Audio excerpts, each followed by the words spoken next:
वंदे मातरम। मैं इस समय जो कल बजट पारित हुआ, आम बजट, उसको लेकर के जीरो ग्राउंड पर, और मेरे साथ हैं बुंदेलखंड किसान यूनियन के प्रदेश उपाध्यक्ष योगेश पाठक जी। उनसे जानते हैं कि आम बजट में किसानों के लिए क्या राहत प्रदान की गई है और कितना बजट किसानों के लिए दिया गया है। योगेश जी।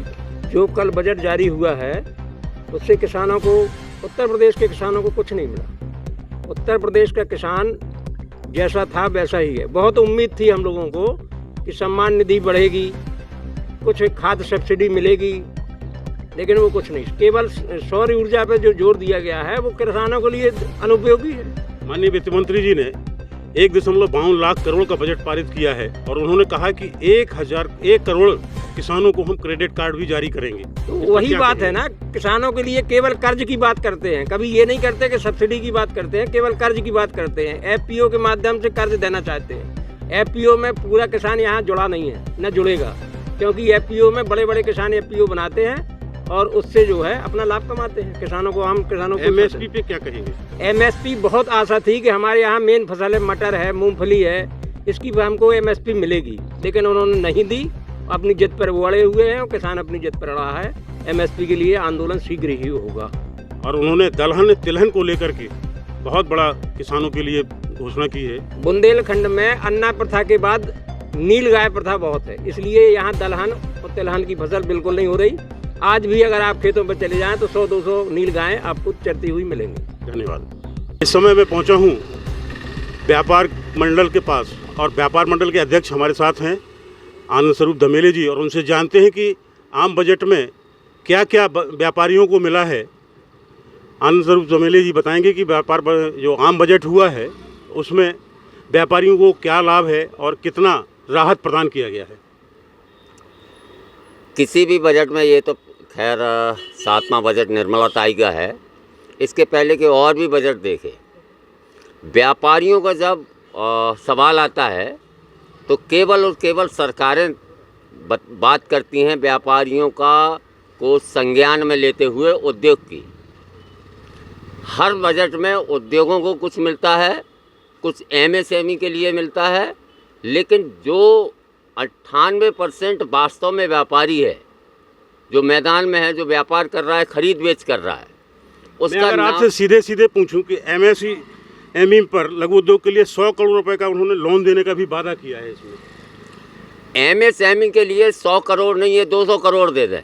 जब तक एमएसएमई को सरकार द्वारा संरक्षित नहीं किया जाता, उनके प्रोडक्ट के लिए सरकार मार्केट उपलब्ध नहीं कराती।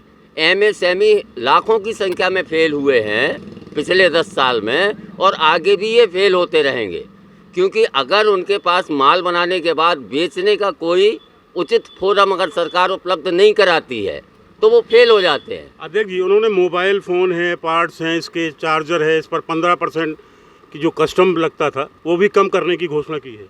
वो एक सरकार का अच्छा कदम है, उससे आम लोगों को राहत मिलेगी, व्यापारियों से इसका, उसके साथ साथ व्यापारी भी लाभान्वित होगा। लेकिन व्यापारियों का जो मुख्य कंसर्न है, जो व्यापारी सरकारों से लगातार अपेक्षा कर रहा है, उसमें कभी भी सरकार खरी उतरती नज़र नहीं आ रही है।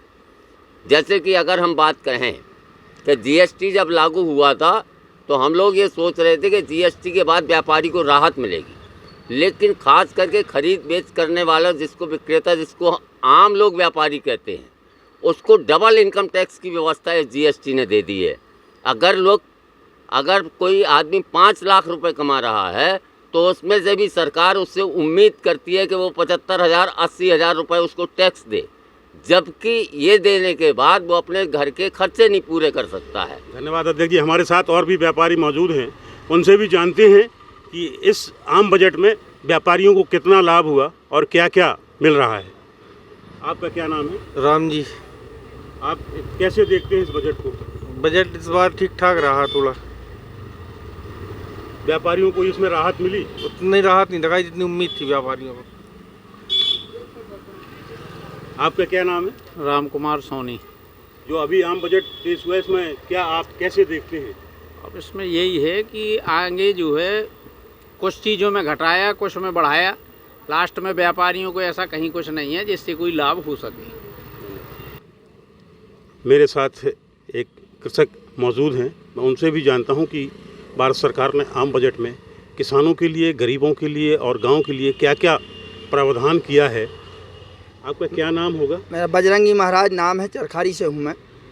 किसानों गांव, गरीब किसान को आम बजट में क्या क्या सुविधाएं उपलब्ध कराई गई हैं और आप कैसे आम बजट को देखते हैं? मैं बहुत अच्छी विचारधारा से उनके जो बजट बनाया है सरकार ने, ये गरीबों को, किसानों को, मजदूरों को, सभी लोगों को लेकर के चली है।